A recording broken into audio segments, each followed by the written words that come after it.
Good evening, ladies and gentlemen. Today we're going to take a look at the Monster Hunter Stories 3 trial. So, just to give you a bit of a heads up as to what to expect, I have cut out all of the cinematics and tried to trim out as many spoilers as possible. Obviously, if you're going to watch some gameplay, there's going to be at least a couple spoilers that manage to leak their way through. Like, I include any of the boss fights that are actively in this particular section. But I've tried to keep most of the story stuff to a minimum because that's kind of what makes the stories games fun. Which sort of begs the question, if I did any other videos on the actual game, what would I do? And it would probably be just random bits of gameplay and none of the story stuff. And just commentary on how to do those things, which what I'm going to do here is go through and try to give a couple tips and some advice on things that you could potentially do to prep for the release if you really wanted to in the trial. But other than that, I'll let a good chunk of it play out without much commentary, just so you can see some of the gameplay if you actually want to see some raw gameplay. But without any of the spoilers as to what's going into it. So I'm trying to make this one more appealing to people trying to avoid any of the story details. So let's get started. Just to go ahead and give my general impressions before I really get into any details.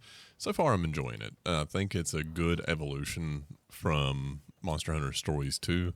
It seems like the maps are a lot more interesting. The overworld is a little bit more interesting. It's a little less overworldy, if that makes sense. Like, it actually just feels like an open world area. And the dens, they still seem unnatural, but I mean, what are you going to do about that? If you want to have little instanced areas, it's not like the entrances can really look all that natural if you're going to have them spawn in semi-random locations.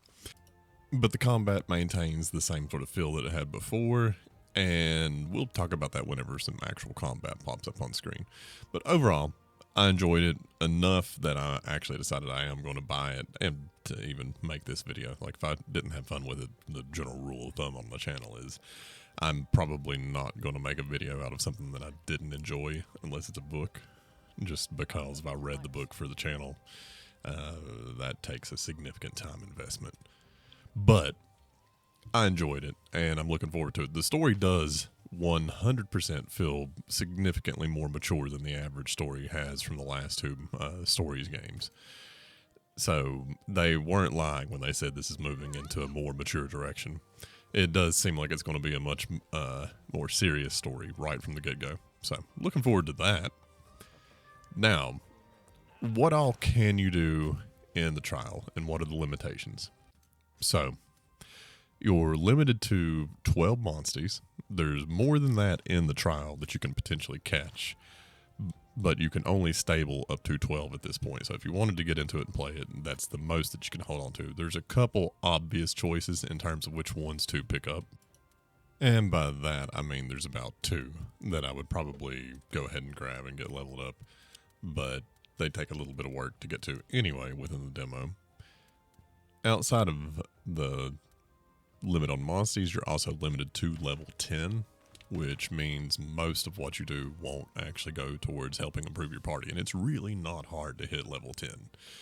There's a couple fights that you can tell you're significantly under leveled for. Now, one of them's still very much doable. The other one, I don't know how doable it is. It's not actually in this video. I didn't put it in. But the way this game works, it's not terribly impossible to actually take on things that outlevel you. You just have to be really careful about how you do it.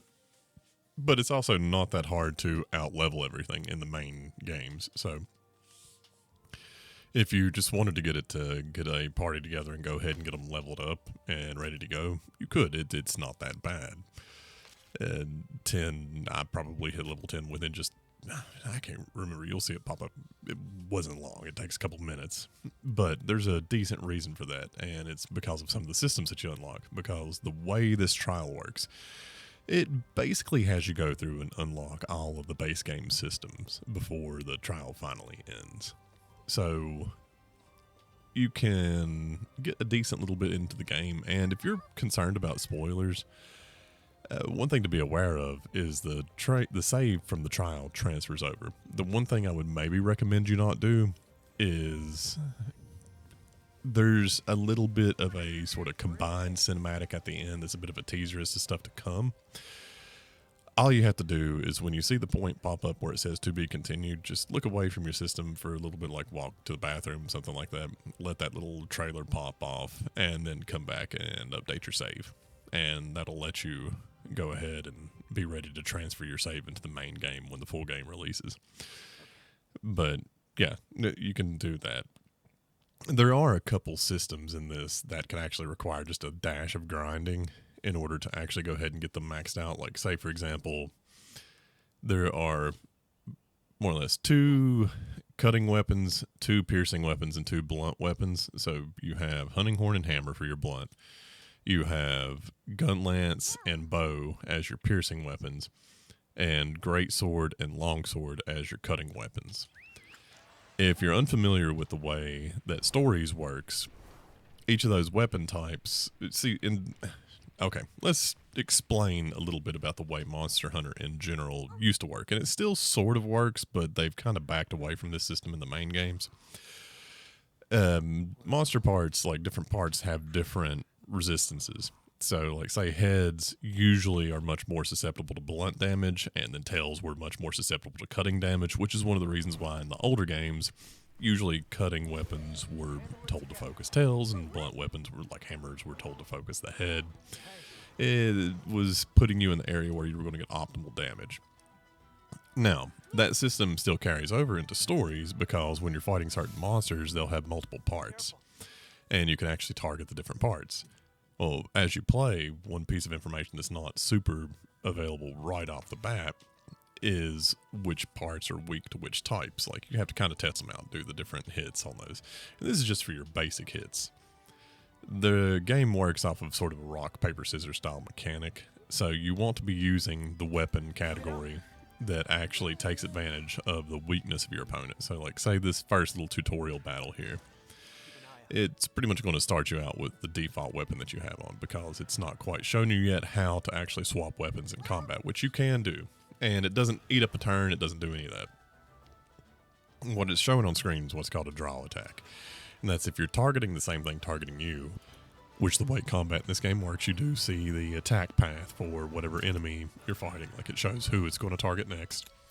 If you target each other with the same sort of attack, it actually puts it into a little face-off type of thing like this, where depending on if you, let's say, speed beats power, power beats technical, technical beats speed, and those are the 3 different general attack categories you can do. And you can do that with each of the 3 weapon categories, but the weapon categories don't matter for head-to-head clashes, just technical, speed, and power. Whoever wins, it actually can cause them to deal increased damage and negate the other person's attack. So you use that as sort of a dodge mechanic a lot of the time to try to negate an enemy's attack and keep it from doing damage to you. That's one of the ways that you can actually fight stronger creatures, is by taking advantage of those targeting systems to avoid losing health. In Monster Hunter Stories, just in the games in general, if you take hits, they tend to actually do quite a bit of damage. So that sort of replicates that idea in Monster Hunter that your default idea is to try to not get hit. That's why you have the hearts. You have basically so many carts per match. And your goal is to not cart 3 times. You cart 3 times, you lose the match. And it either just sort of kicks you back a few seconds, kicks you out of the den, or sets you up to restart the match. The thing is, there are ways for you to basically avoid taking damage most of the time. There are some attacks that are unavoidable, and that sort of adds pressure mechanics into the game. But anyway, those clashes are super important. Learning how to actually utilize them is key to actually mastering the strategy for this game. You don't capture monsters directly in combat. We'll talk about capturing in just a minute, but it doesn't have anything to do with combat. Combat might help you unlock them, but you don't do it through combat itself. There's a bunch of intricacies to this combat system. It's actually a little bit more involved than the average just pick a move and let the move go off type of deal. Like, say, what my character just did was a duo attack. If you and your monstie target the same enemy with the same type of attack, and it actually would win in that type of face-off thing, you do a duo attack. And it, of course, does increase damage, and you both pull off your attacks at the same time. Now, every weapon also has its own sort of special attacks, like, say, greatsword. You actually have charges built up. And if you remember, in-game, to get to a true charge slash, you have to have 3 charges. Well, to unlock all of the different type of charge slashes, you have to get up to 3 charges in this. And see, right here, I'm not really paying much attention to which weapon types it was showing as strong.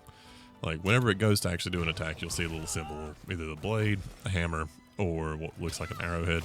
And that tells you which weapon type that particular part is most susceptible to. And I just wasn't paying attention to it in this particular matchup. Now, every weapon has its own quirks. So you're not going to be a quote-unquote main for any one type in this game. You'll have to have at least one of each category really worked up well to take into different fights.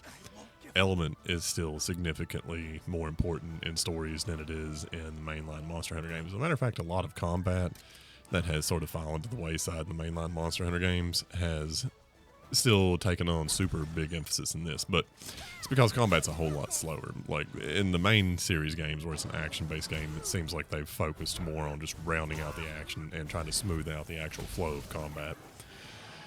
Whereas with this being an RPG, they want you to actually think about all the technical aspects of the strategy involved in the fights. Like, people look at the stories games and see the really simple aesthetics and kind of underestimate the intricacy involved. These are really intricately involved combat and intricately involved games. You have a whole myriad of systems coming into play in terms of quality of monsters whenever you find them, actually customizing their stats. That's kind of an interesting aspect of this, is that you could potentially make almost anything super overpowered. But there are monsters that definitely start out with an advantage, but at the same time, it's largely in how you actually play the game.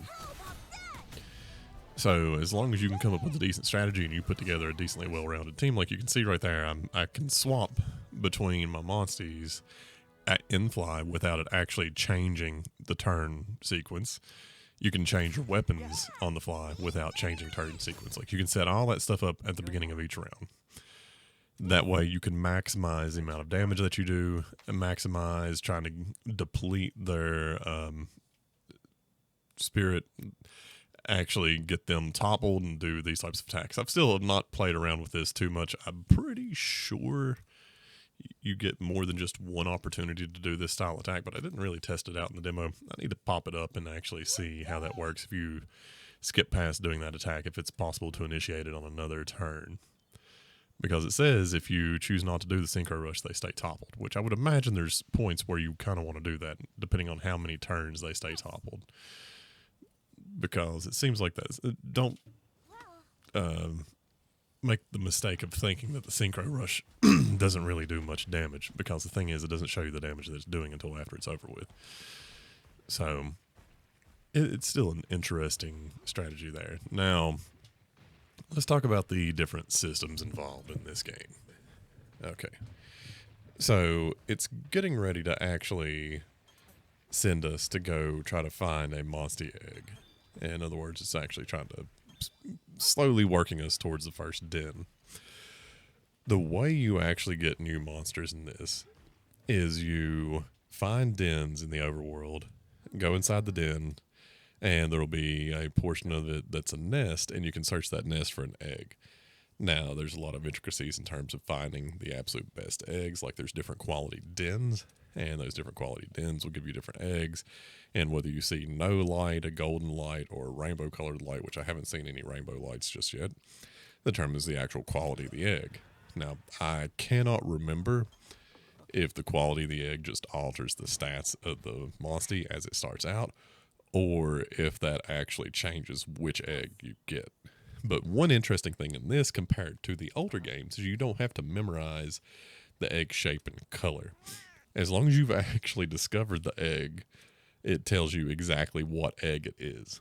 So once you've hatched the egg once, from that point out, when you pick it up, your cat will say, hey, that is an egg for Jan Kutku or Jan Garuga.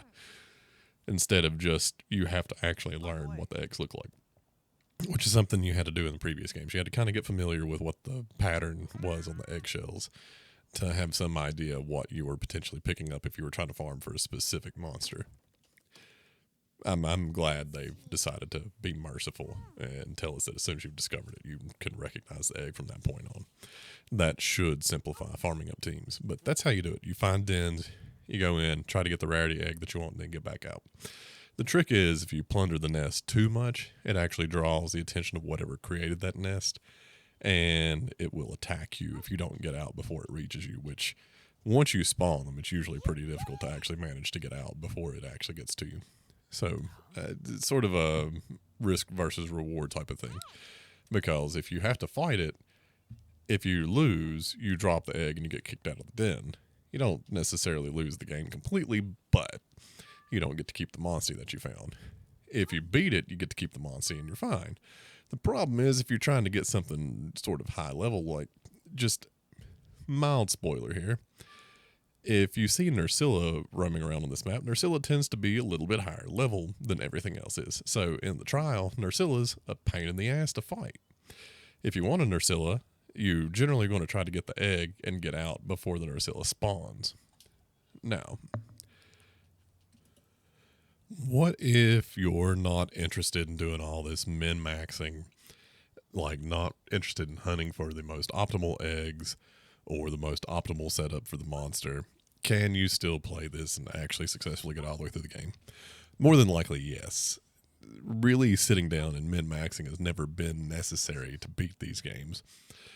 The very last fight of the game will probably be more of a challenge, but realistically, the way these games usually play out is, other than a couple more challenging sort of hidden style encounters, everything else in the game is doable just by mastering the combat system and knowing exactly how it flows, how to negate as much damage as possible, and how to maximize the amount of damage that you do, as well as knowing when a good time is to actually use items, which I don't use items much in the demo, but that's mostly because I just didn't want to waste them. Like, I looked at it as trying to build up resources. Obviously, there's gathering monsties in this to do. Yet again, like I said, there's more than 12, so you'll encounter more than 12. Why would you not go out and cap out your stables right off the bat? Okay, one of the very last things you open up in this is habitat restoration. So if you want to do the habitat restoration for these zones before you sort of wrap up your time of the demo, what it's going to require is that you catch certain monsties and release them back into the wild to restore their sort of rating in that area. Well, you can't do that if you don't have the slots to be able to actually hatch them and release them. So you need to leave at least a couple slots open if you plan on trying to min-max the demo. Because if you're going to max out the habitat restoration, you're going to have to catch a couple, let's say, monsties and let them go. I'm thinking about going in and doing some min-maxing to try to set things up as well as possible. Get a super strong start in the game, but the truth is, if this is like the last one, it won't be that hard to become kind of overpowered. So I'm not terribly worried about getting as strong a start as possible. The one thing I am really considering, though, is trying to farm up the materials to get as many of the weapons that I can make forged and get them as upgraded as possible before the main game comes out, because there's already several weapons that I can make, and it's just going to keep expanding. If you think it's hard to keep up with the weapons in the mainline games, oh boy, you've got something coming to you. Trying to keep up with 3 completely different weapon types maxed out, that's a fun one. Now, granted, in the full release, you'll be able to just kind of look it up and figure out what the sort of best choices are to go with. But if you want to actually make everything, you've got quite a bit of grinding ahead of you. That is one thing about this. If you have missed a grind in an RPG, you have hit a gold mine. There's tons of systems in this that you can grind out to min-max. If you hadn't noticed, as I'm running around picking up resources, which I actually need, it has been giving all my monsties experience. Basically, everything you do awards some sort of experience. It's the reason why I'm saying it's not that hard to hit level 10. Like, see right there, I just leveled up. My Tobikodachi leveled up to 5. All of them leveled up. I'm halfway to max, and I'm not even halfway through playing the demo yet. This video is a little over an hour long. This was condensed down from like 5 or 6 hours of gameplay footage. Except I haven't actually cut out that much yet. A lot of what I cut out comes towards the end. So I haven't put a huge amount of time into the game yet. I've already got halfway towards the max level of the demo. So they really do put a decent set of training wheels on you to keep you from really getting hyper overpowered before the main game comes out. So there's not a lot you're going to get to do. Now this is kind of cool. Different monsties have different open world abilities. Like Rathalos will let you spit fireballs out in the open world, which, by the way, in case you're curious about this, I have no idea if you can swap him out. In the older games, you really couldn't swap out Rathalos for a long time, so I didn't even try on this one. I just assumed he's going to be a permanent member of my party. But they all also have different world map abilities. Like Tobikodachi is able to climb up walls. Leviathan-style monsters can swim. So you're going to at least want to take that into consideration if you're going to do a lot of exploration. I was just testing right there to see if you could actually gather general resource with the fireball, or if it's only specific ones, and it's only specific ones. Let's look at the save screen here and see. Okay, I've got 18 minutes of playtime, and I'm already halfway towards max level for the demo. Oh no, 46 minutes, I'm sorry.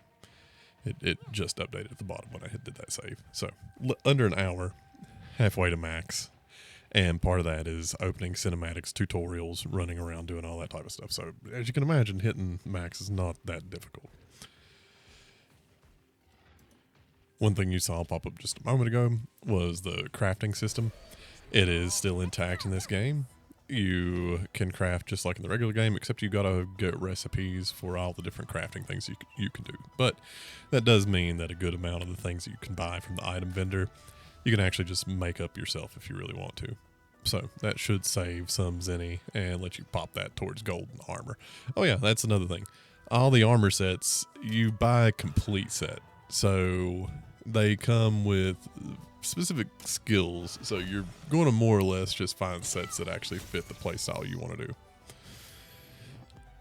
And if I recall correctly, I think it does have low rank and high rank variants. I don't believe there's master rank in stories, but I could be wrong. Hold on just a second, I'll Google it and see.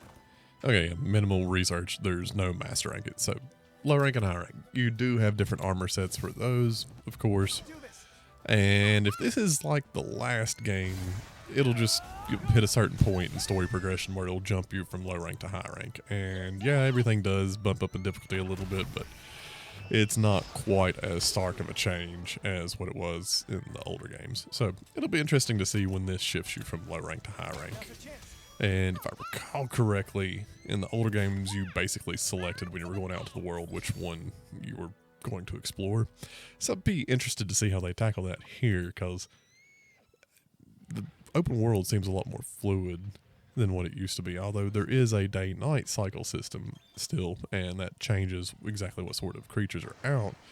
So, I don't know. Could be as simple as you just go ahead and change the setting and then reload the area. But, I don't know. We'll see. We're not at that point yet. We're nowhere close to it, so no point in speculating about a system that's not in the game yet at all. Well, I mean, it's in there. It's just we don't have access to it.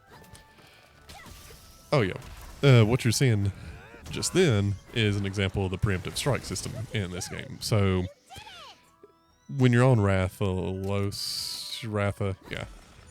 you can fire a fireball, and it'll cause enemies that are weaker than him to drop an item and potentially knock them down. And if you can hit them while they're knocked down, you do a preemptive strike.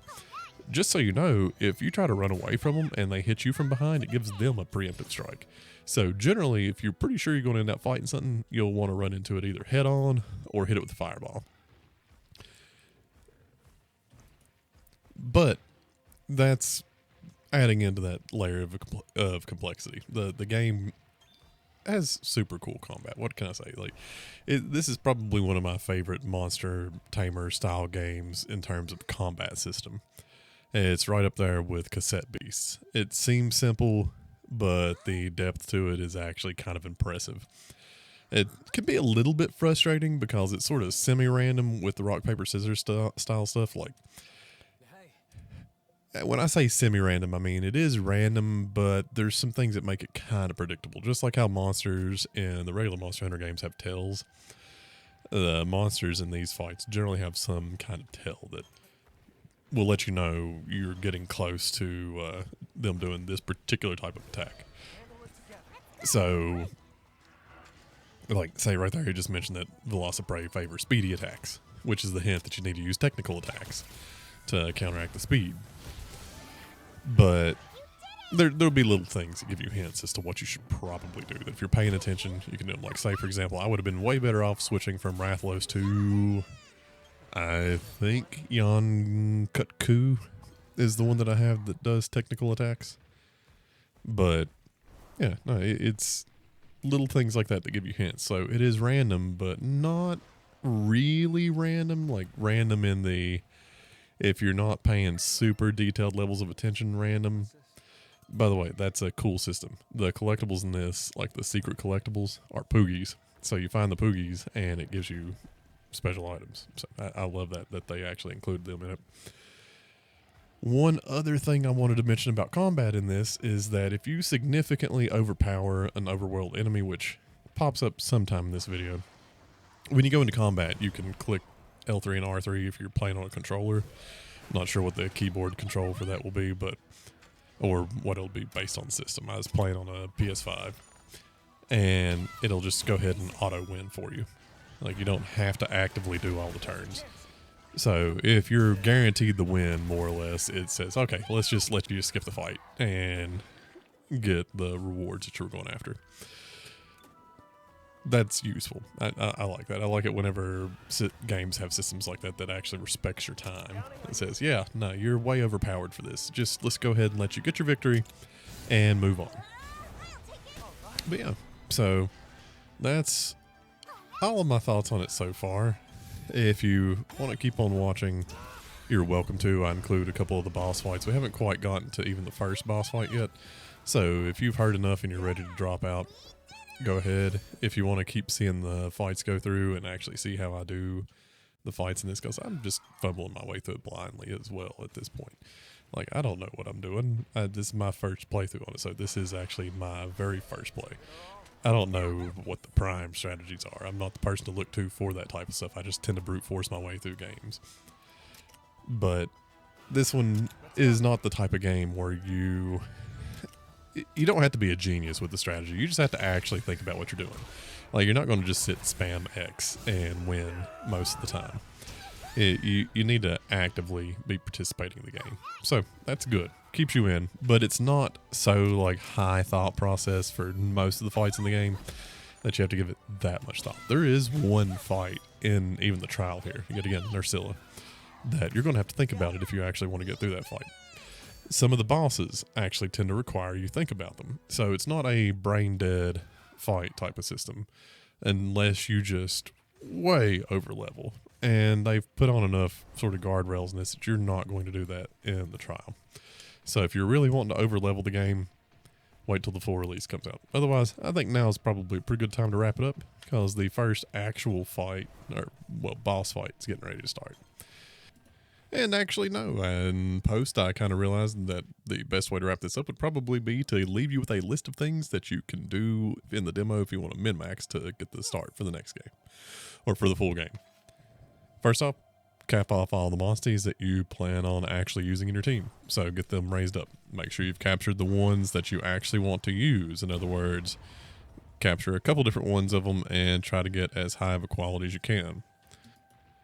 Number 3, you can go through and complete a whole bunch of side quests, but don't turn them in necessarily. There are one or two that relate to unlocking specific monsties that you may want to look up that I'm kind of hesitant to mention exactly which ones they are. But you could go ahead and get them all prepped to be ready to turn in, and just remember, they will not give you experience if you've already capped off. So maybe get them ready to finish, so when the full release comes out, you can run around and have a whole bunch of quests to turn in, and then get a pretty decent level boost right out the gate. I don't know, it could be that at level 10, the amount of experience you need to go up goes up so dramatically that even turning in all the sub quests will not get you that high up. But that's another thing you can do. Cap off your weapons. So grind them up as much as you can. You'll probably run into a point where you can't get the materials to continue upgrading them. And bump up the habitat restoration for the areas that you have available to you. Those are the things that you can go through to try to min-max for this, including maybe also gathering up some items and trying to fill up your inventory a little bit. But other than that, there's not a massive amount of things to do in terms of story progression, but there's a whole lot of things you can do that will let you just focus solely on story progression when the full release comes out. All right. Other than that, I believe that's now actually all I have to say for the video. If you enjoyed it, leave a like and a comment, and otherwise, remember, if I can beat it, so can you. Good night.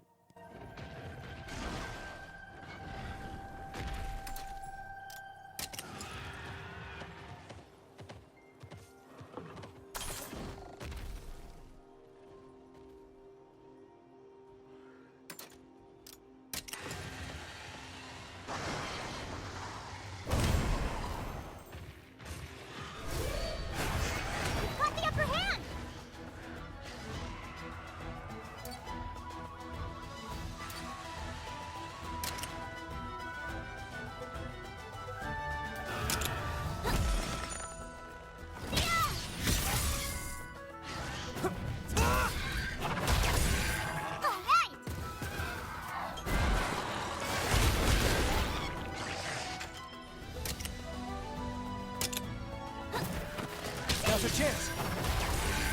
You did it!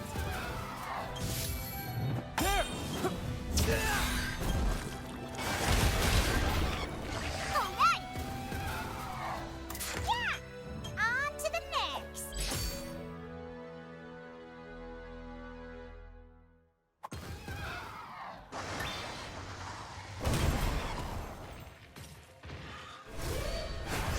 You've got the upper hand.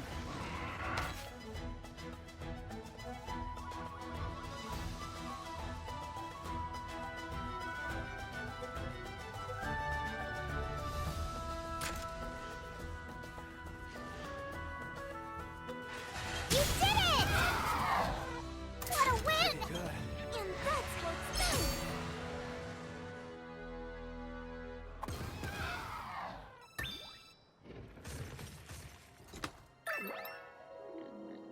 What's this?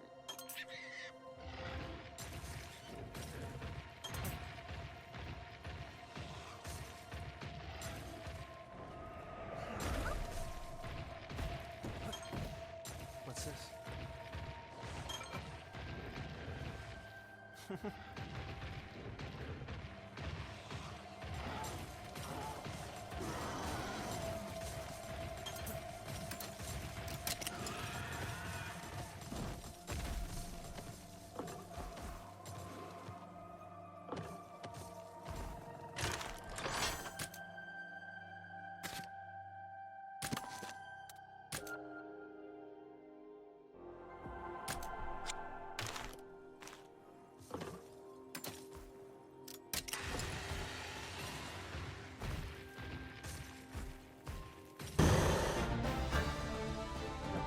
Careful. Yes.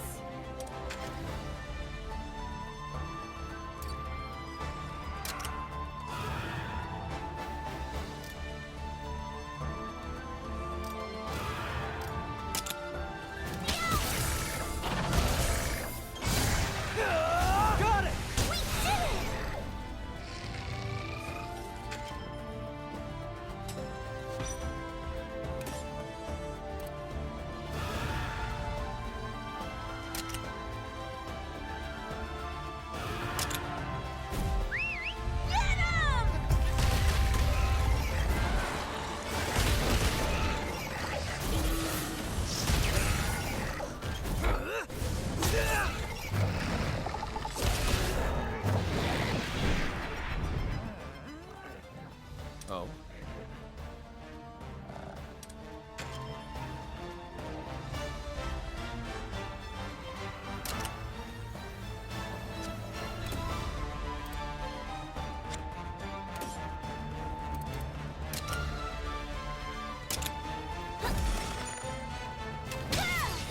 do it!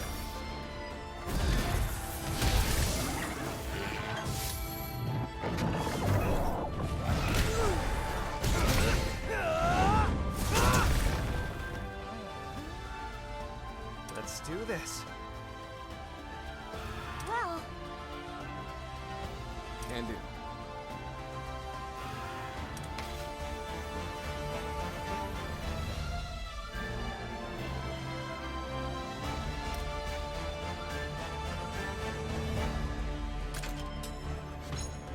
Hey.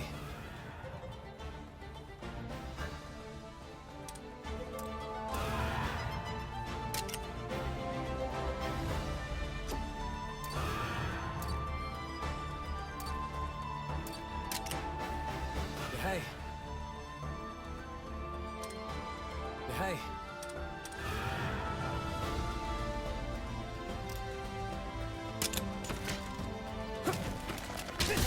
nice one! All right.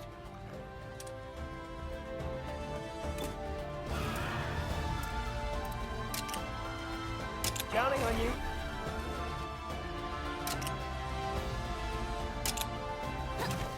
That looking good! Amazing! You did it! Your Highness! This'll do it!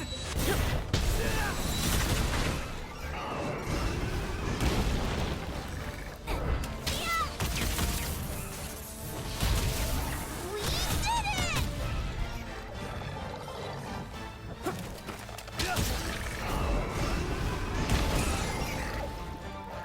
Meow? So, listen.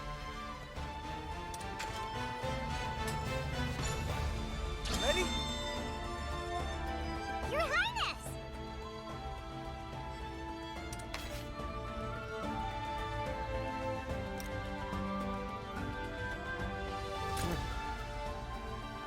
Yes. Well, monstie.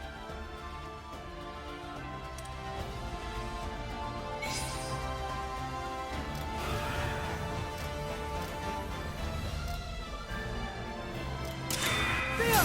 Yeah!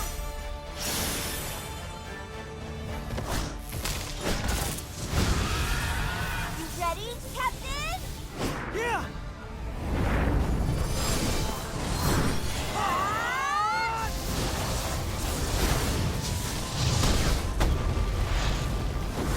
You did it! Good job! I'll give it my all! You did it! Now's our chance. What?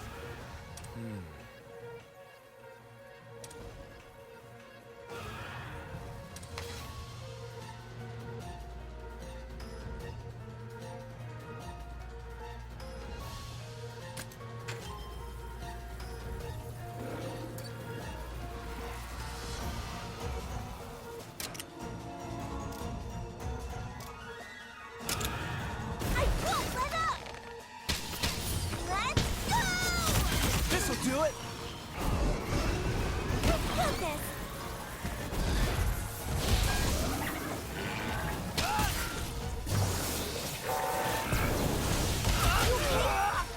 What? What?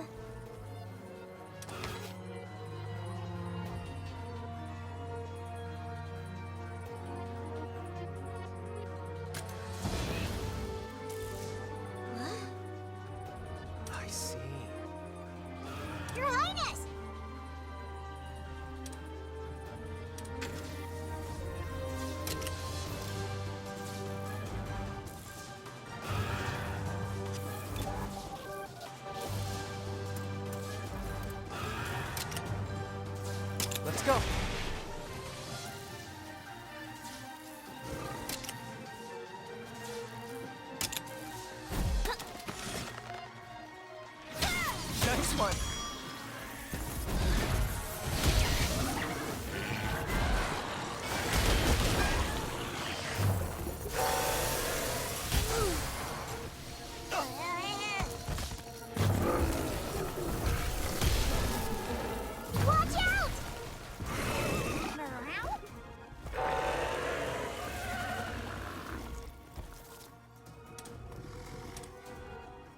Oh?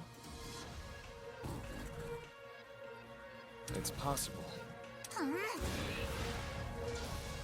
No.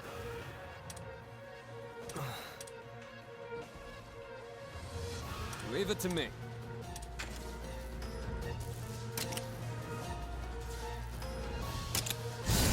I got it! Yes!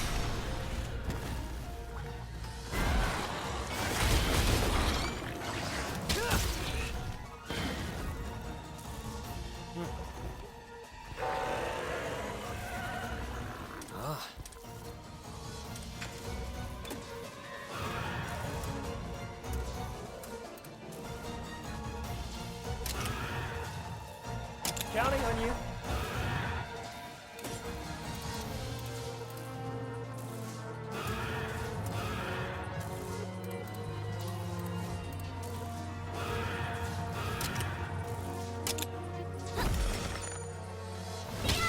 Amazing. You did it!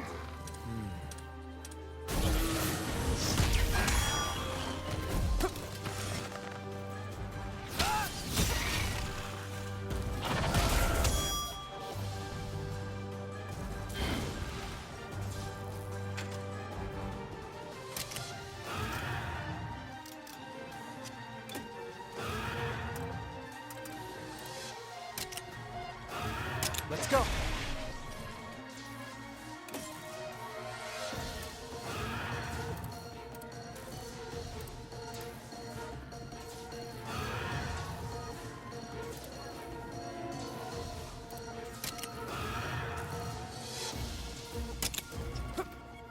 I won't let up! Let's go! Now's our chance. Are you okay?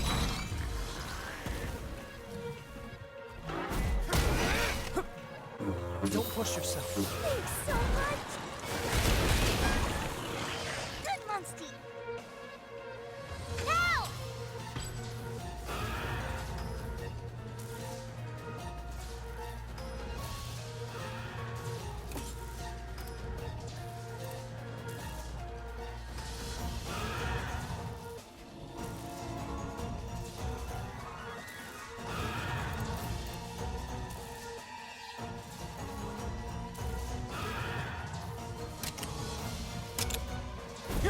Impressive! Counting on you. Thank you! All right!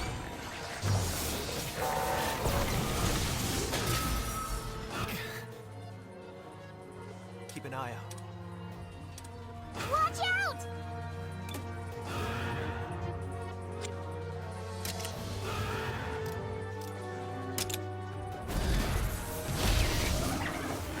Now's your chance!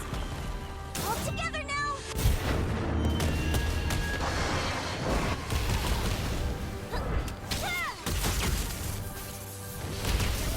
How about that?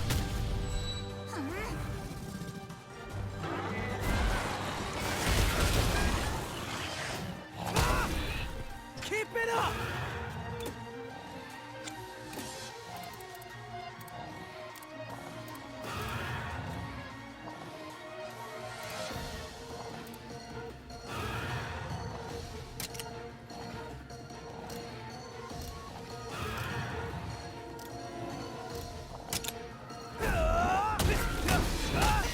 Please! Here we go!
welcome.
Come again.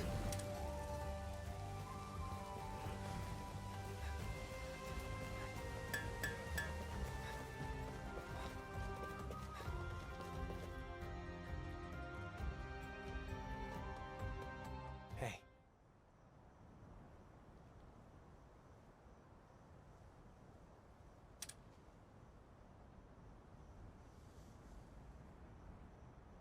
Yes! Okay.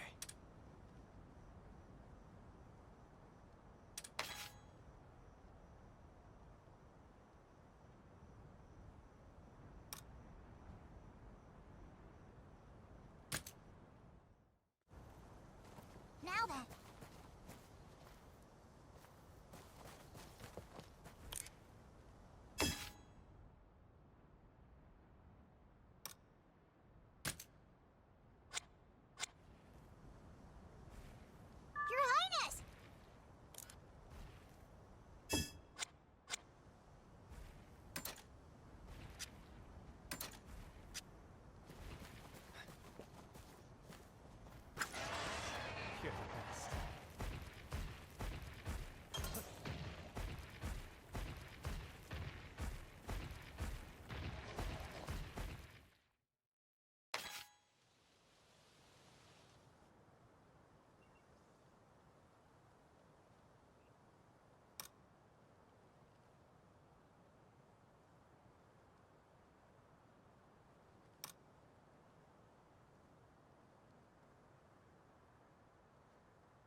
All right. Go.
Look at that!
They snuck up on us!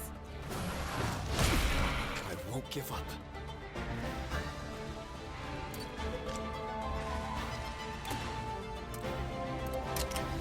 Let's go.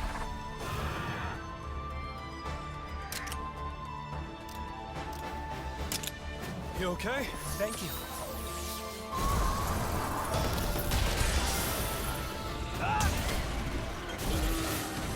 Great work.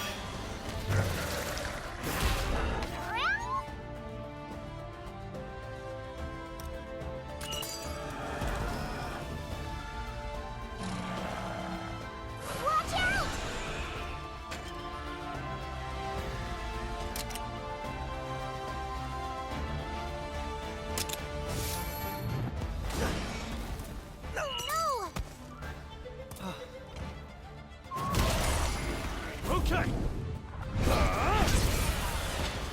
That's it.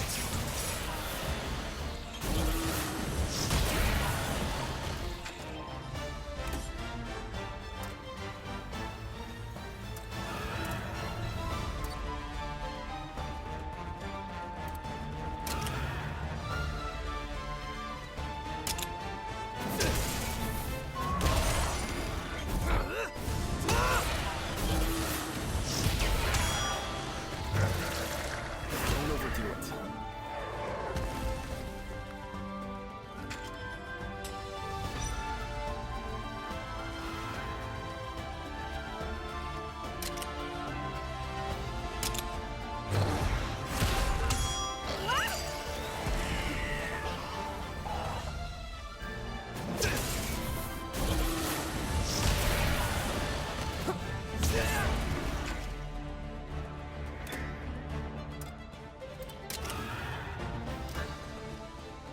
Counting on you.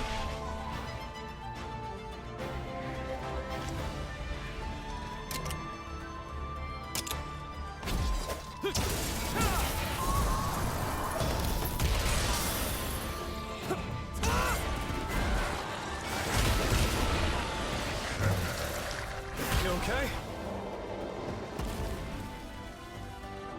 Let's calm down.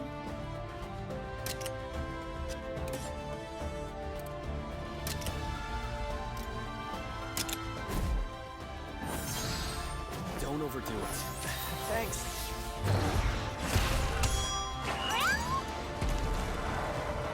Prince! No!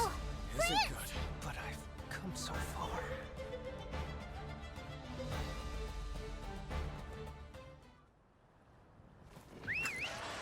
There.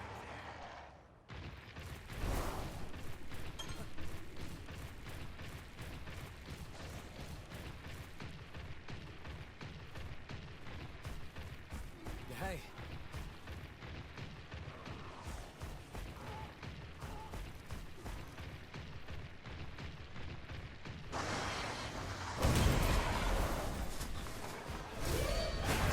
You've got the upper hand!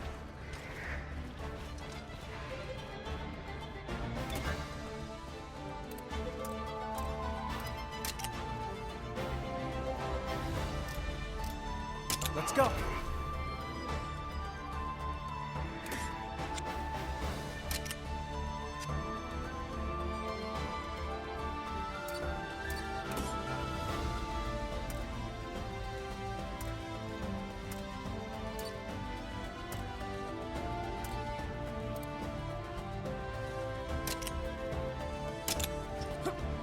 Okay. That's it. Counting on you.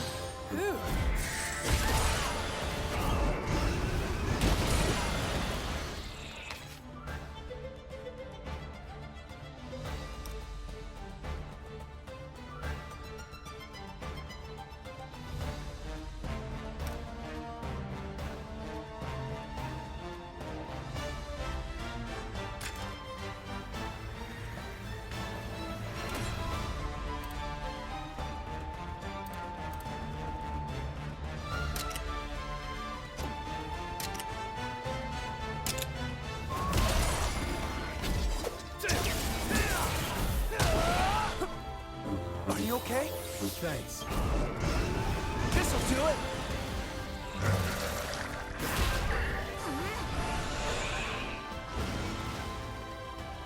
Come on, everyone.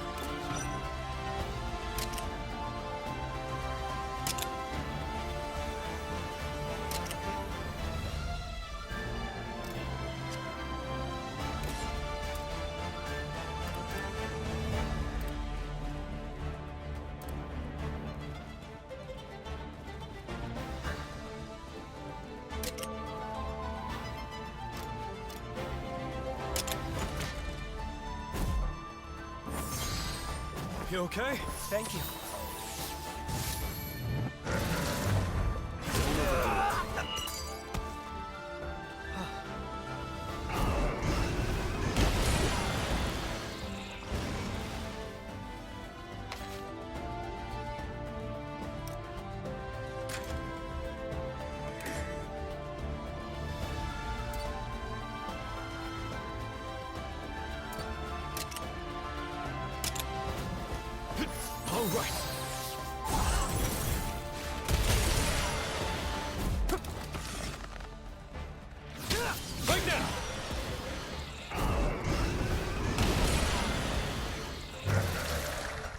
okay?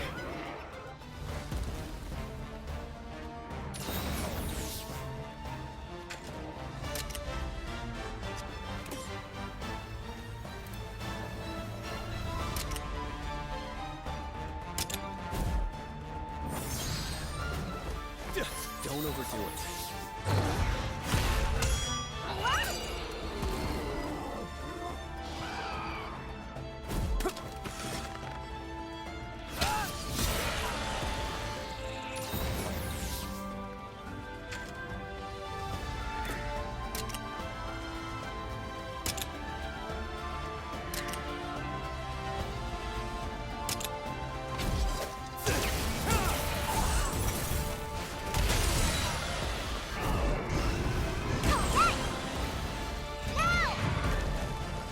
Finish this!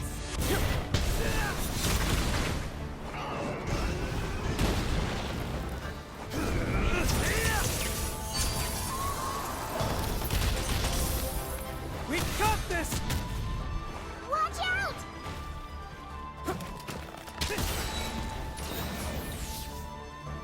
Let's go! Calm down.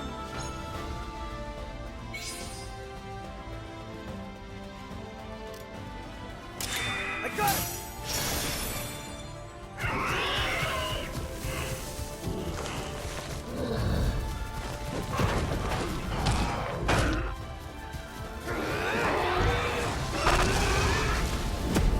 The power of friendship!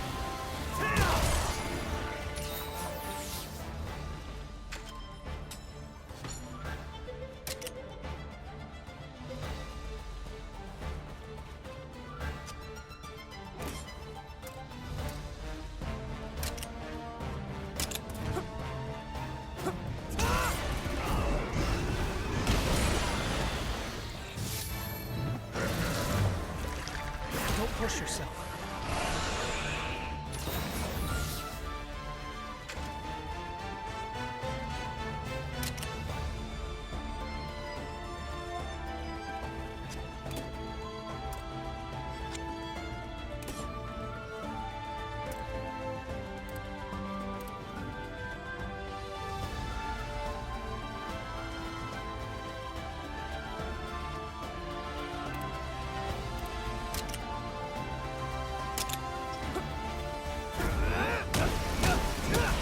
Go ahead!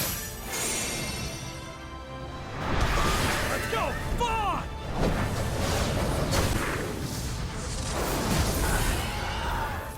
That'll do it!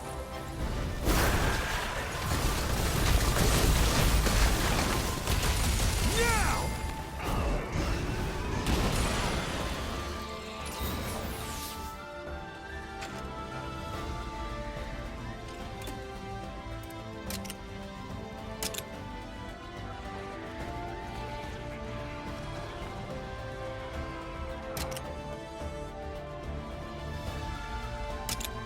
You okay? Thanks.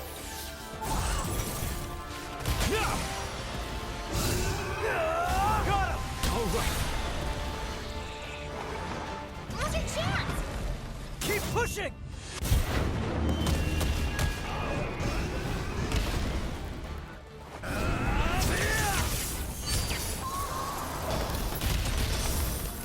You want some more?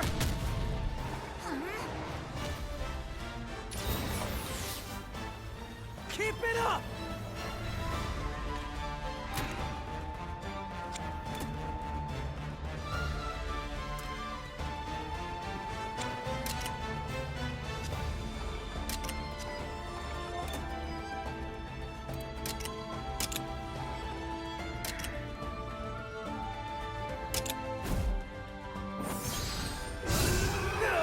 Got it! Great!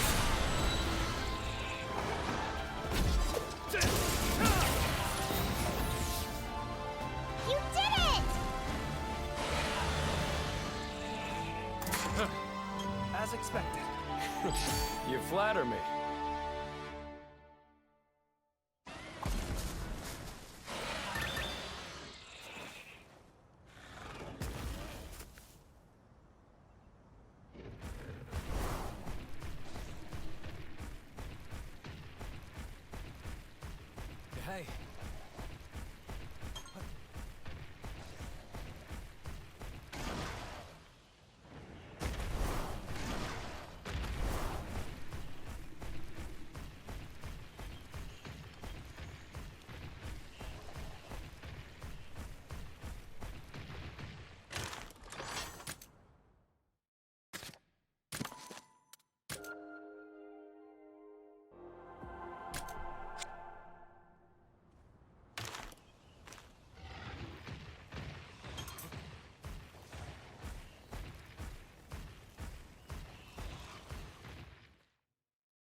As expected. You flatter me.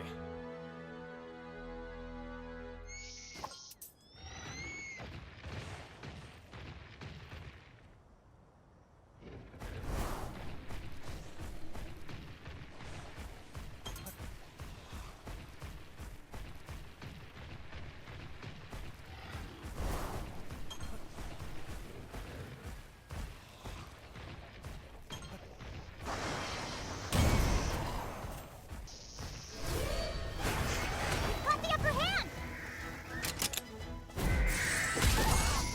You did it!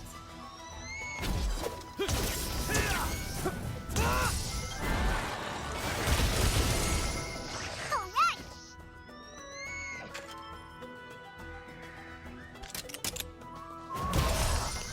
You did it!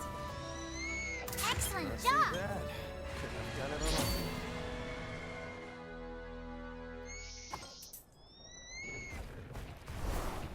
Your Highness!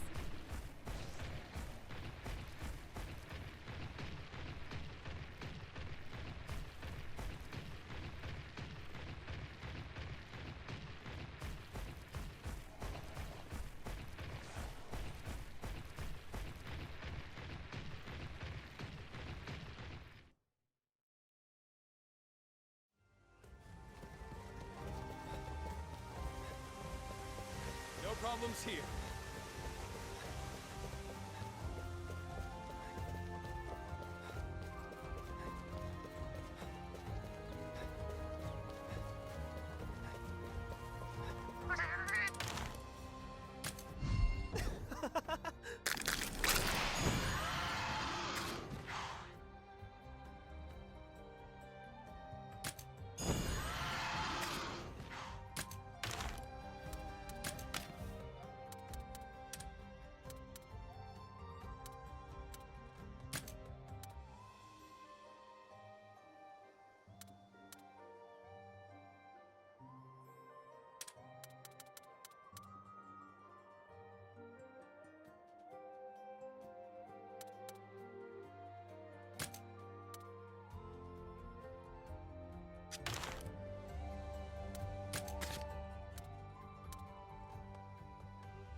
Welcome.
Come again.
Hey.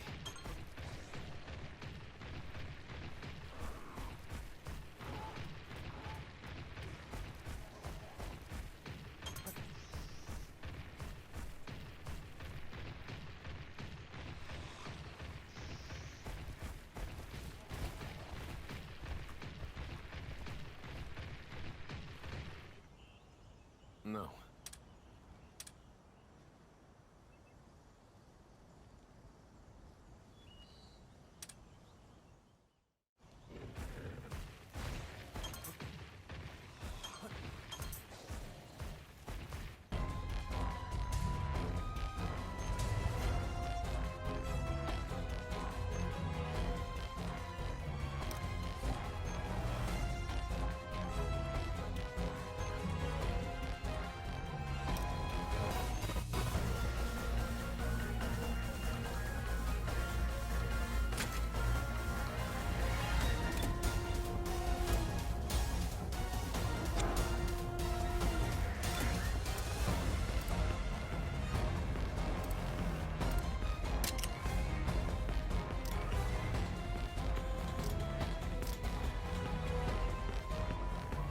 Let's go.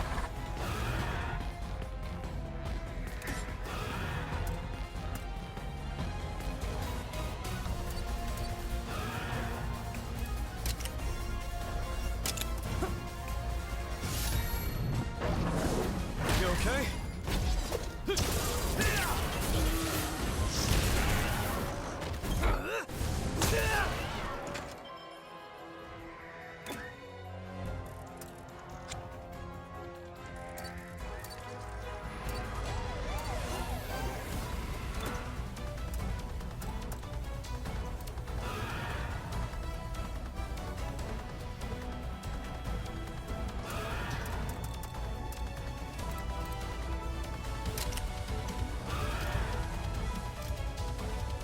Counting on you.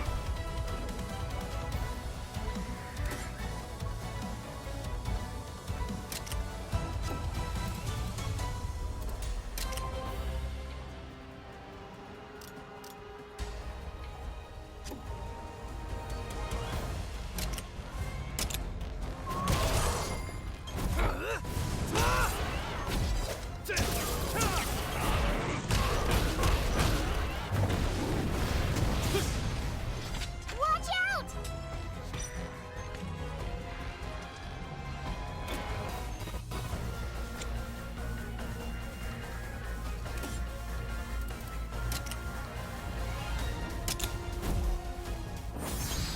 Okay. That's it. Don't overdo it.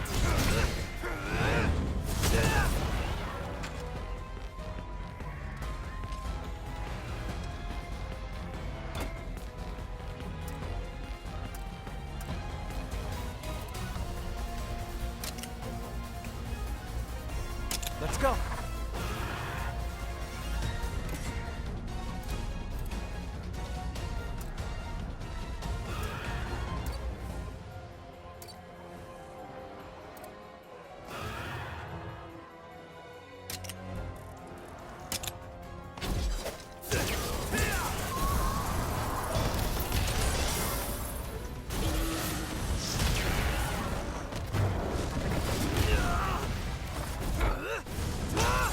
Now's your chance.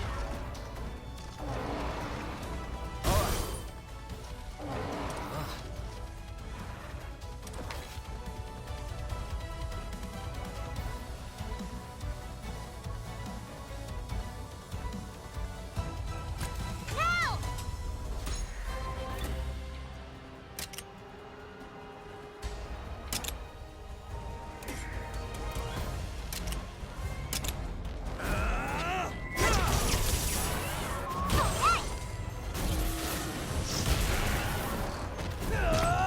Okay!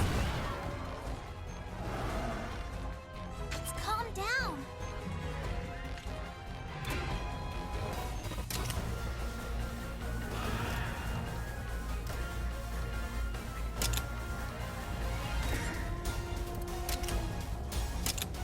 Okay.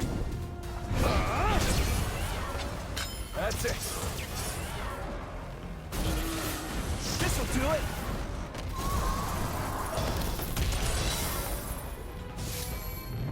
Keep it up. Let's go.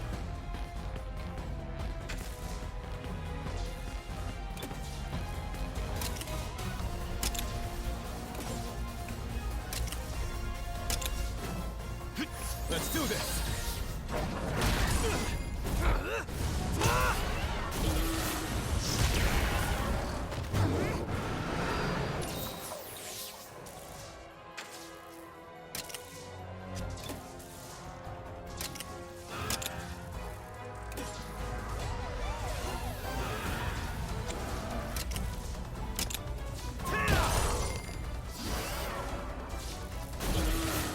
Nice one. Now's your chance. This'll do it.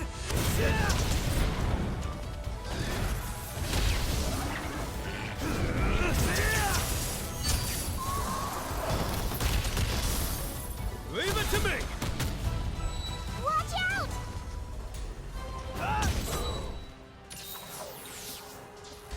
Keep it up.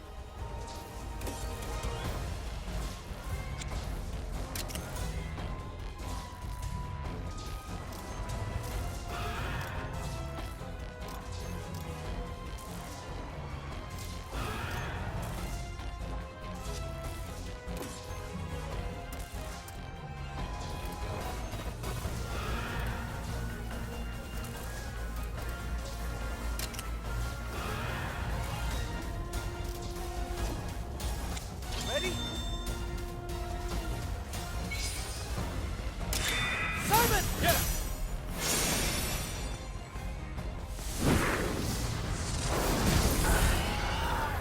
Let's do this. Yeah!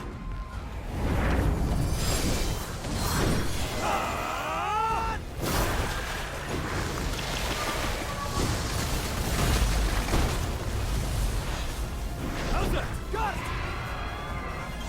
That's what we can do. You did it! I don't know.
right.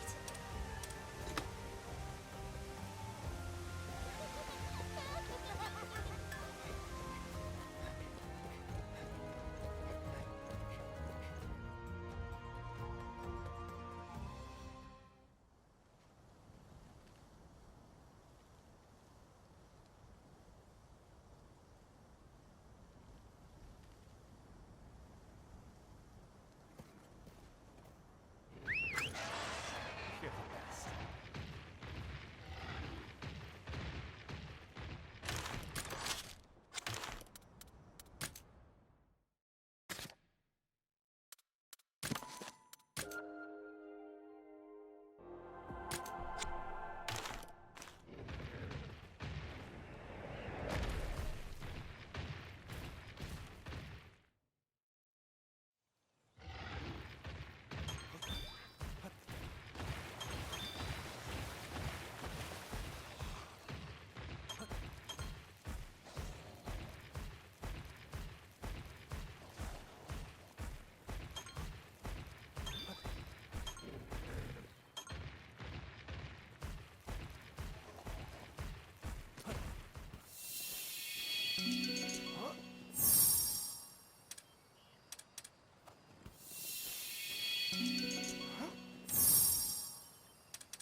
Be careful. Let's go! It's strong.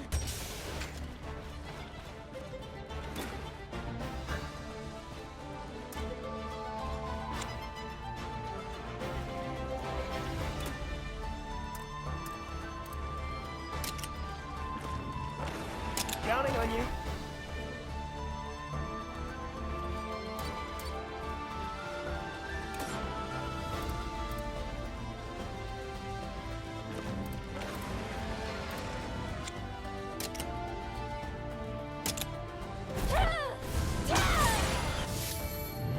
Now's our chance. Amazing.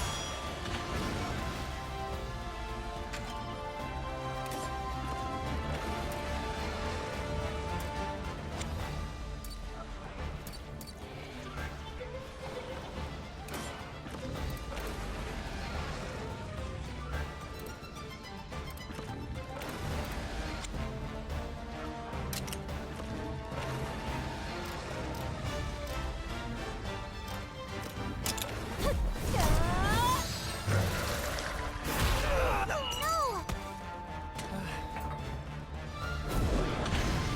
Now's our chance.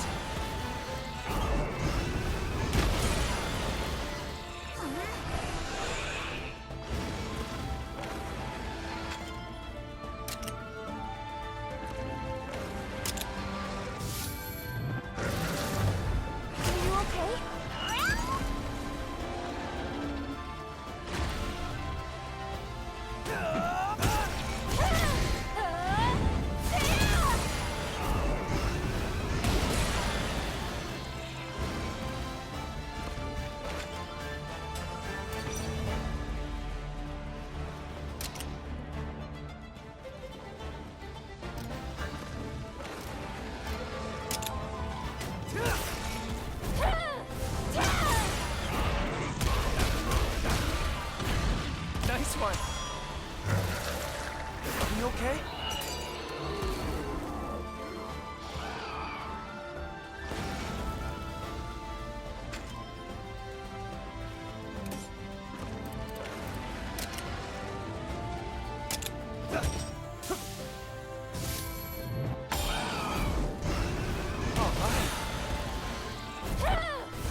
I got it!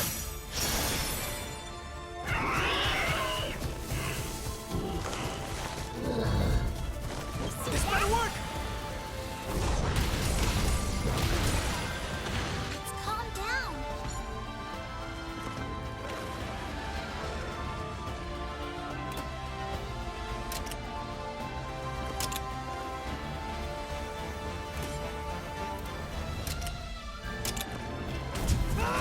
You did it!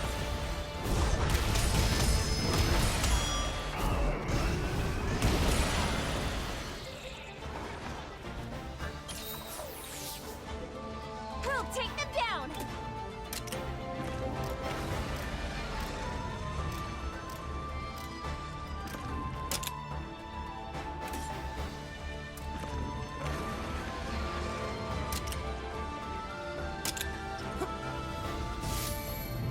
You can do it!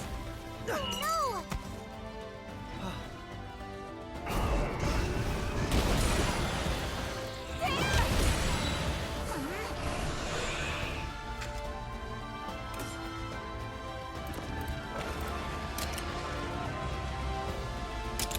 Help me out!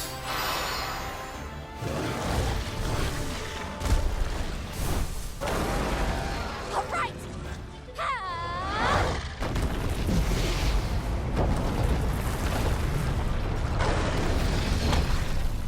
How's this? All right! Nice teamwork. Yeah.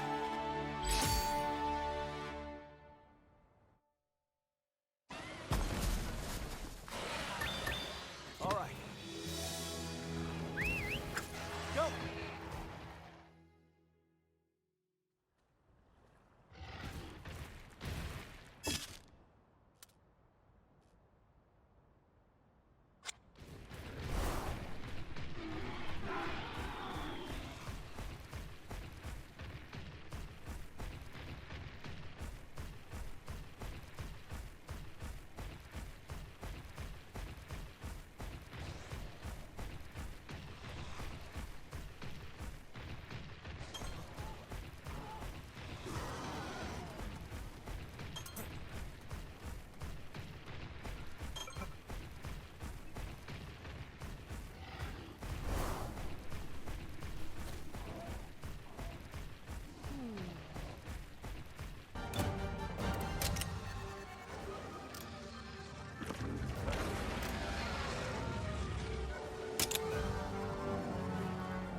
Got him! Okay.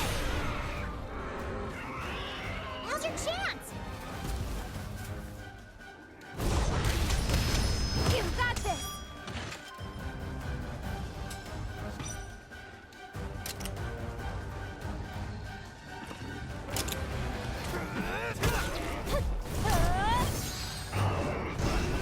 Don't push yourself. This'll do it! Watch out! Turn around.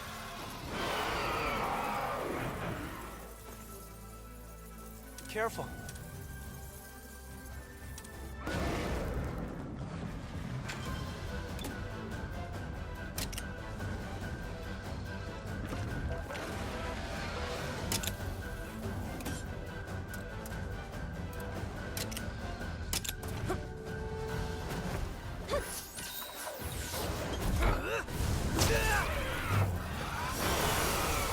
Don't push yourself.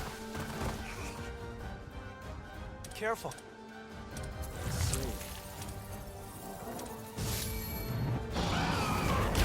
Are you okay?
okay? Oh no!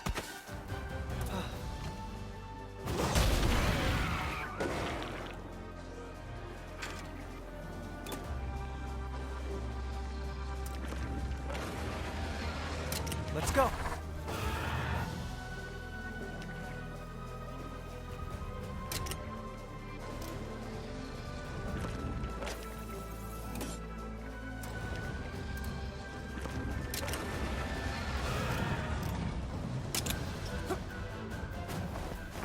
Don't push yourself!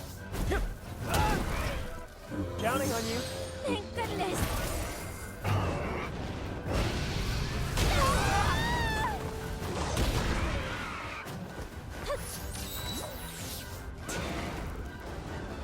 Oh no!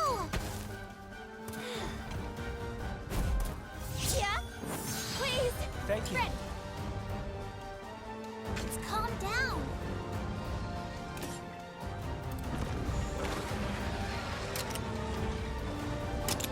Help me out! This'll do it! Now's our chance.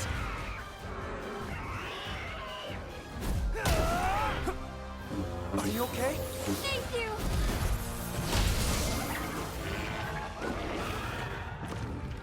Now!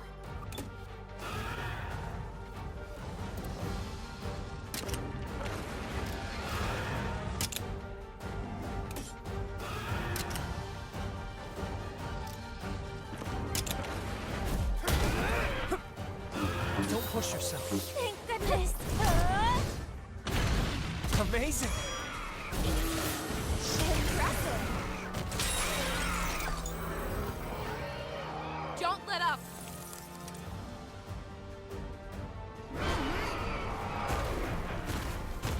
Watch out!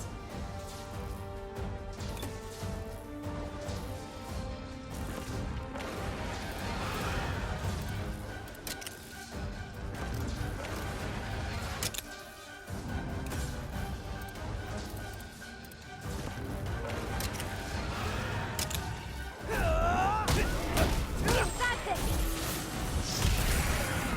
Now's your chance! This'll do it.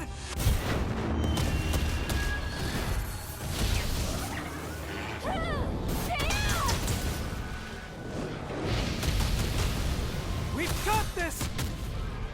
You did it!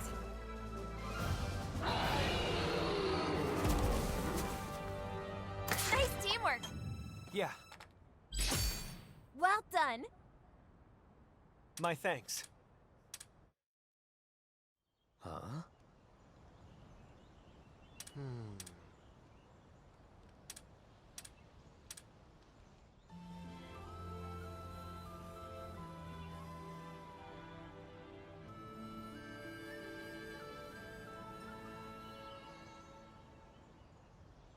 Whoa!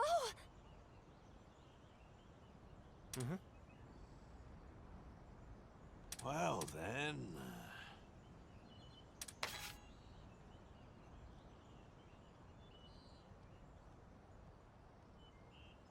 Well done!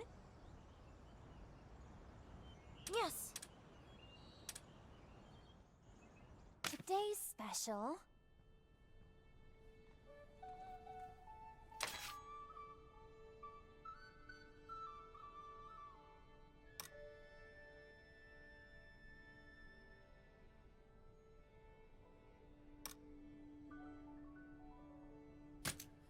There's so much to choose from.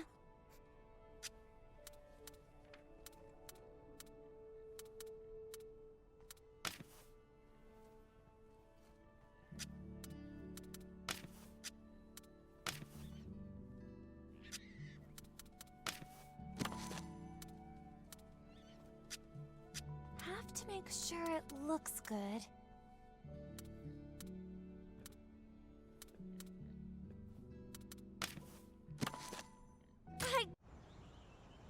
Let's see.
Right.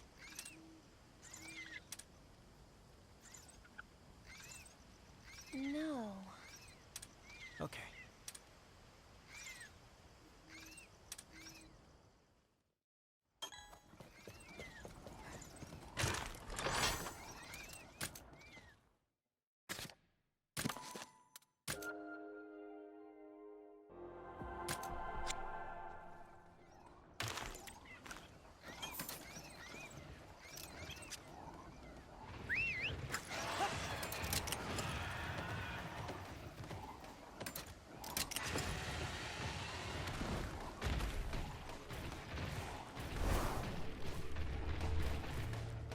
What?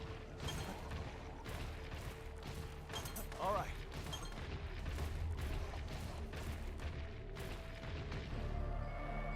Whoa!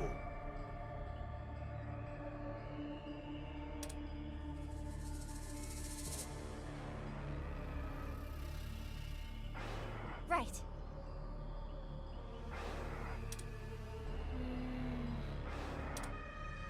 Um.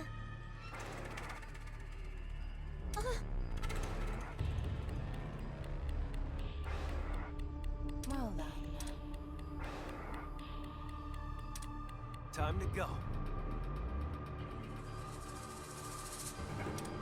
Even so.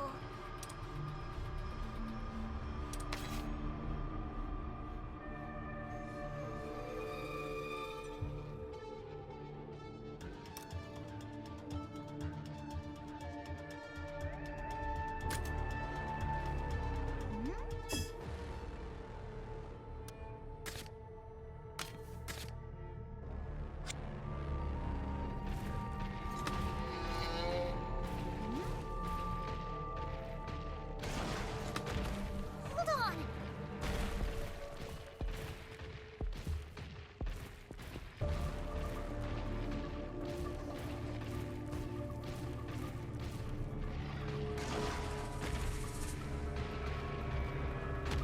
This monster.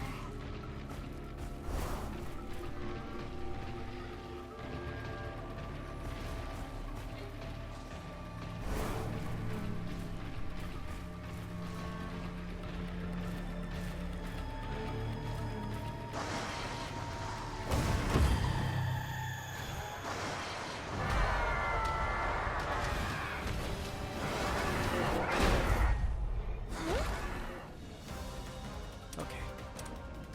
Yes. All right.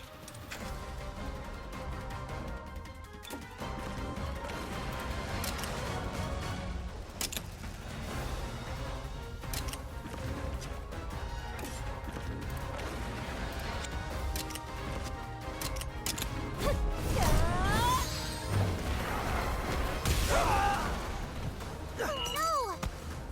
What?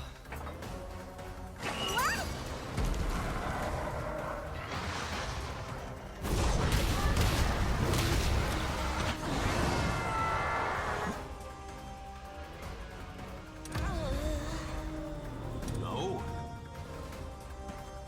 Well then. We have to do this. Yes.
Let's get to.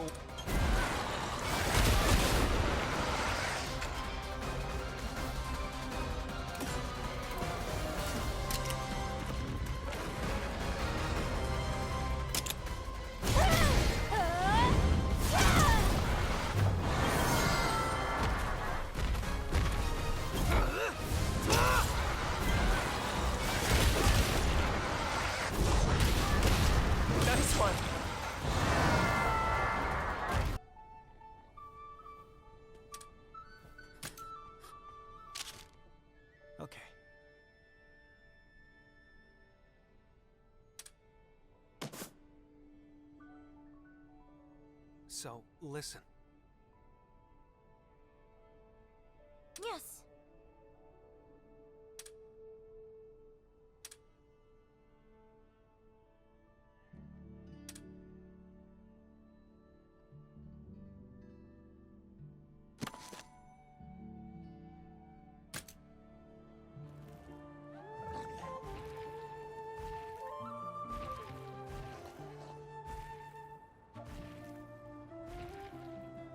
Bye-bye! Bye!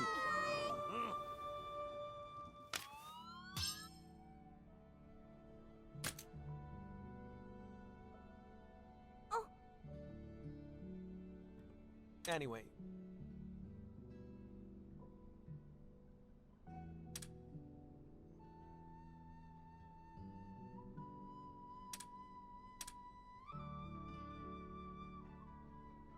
Good work.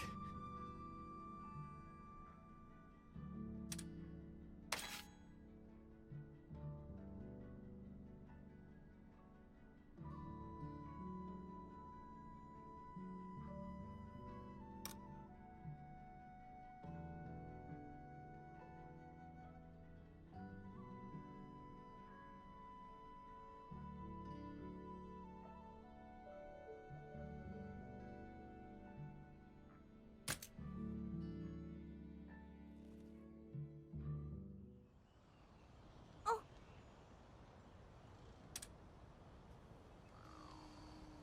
I see. what? Uh-huh.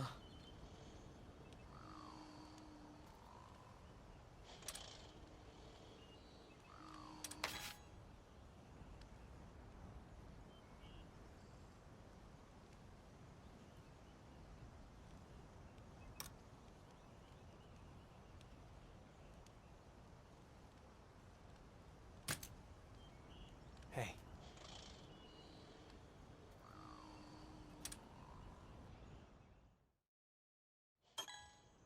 Mm-hmm. Well,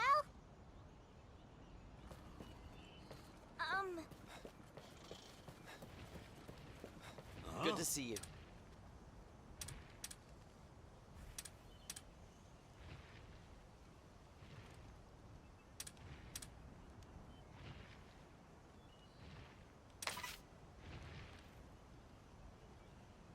I owe you.